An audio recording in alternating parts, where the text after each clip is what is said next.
आगामी दिन এই ওয়াকফকে নিয়ে সমাজ বিরোধী, ইসলাম বিরোধী, সংবিধান বিরোধী, মানুষের অধিকারের জন্য যদি আমি আব্বাস সিদ্দিকী ব্যারিকেডে ডাকি, ঘরের কাছে ডেকেছি এসেছেন, ব্যারিকেডে যদি ডাকি, গাঁটের পয়সা খরচ করে আমার ডাকে কারা সারা দিয়ে যেতে রাজি আছেন? হাত তোলেন। নারায়ে তাকবীর, নারায়ে তাকবীর। এই হাত সত্য তো? এই যে যাবেন হাত সত্য তো? জোরে বলে হাত সত্য তো? গাছে তুলে মই কাটছেন না তো? শুনে রাখেন, নিজের জন্য লড়াই করিনি। যদি নিজের জন্য লড়াই করতাম, যেদিন বাপ মাকে গাল দিয়েছিল সেদিন রাস্তায় নামতাম। নিজের জন্য যদি লড়াই করতাম, যেদিন দাদুকে গাল দিয়েছিল সেদিন রাস্তায় নামতাম না।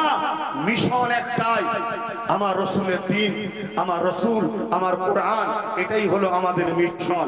তাই আগামী দিন বক্তব্য তো অনেক হবে, আলোচনা, সেই জায়গাটা মেন জায়গাটা হলো ব্যারিকেড ময়দান। এবারে আমরা খুব শিগগিরই কাগজ জমা দেবো, সেই জায়গায় আমরা পারমিশনের জন্য ফেলবো, আমরা ব্যারিকেড করব, সেখানে আমরা সমস্ত মানুষ ঐক্যবদ্ধ হয়ে যাব। কেন পাওয়ার দেখানোরও মাঝে মাঝে প্রয়োজন আছে, আছে না নাই?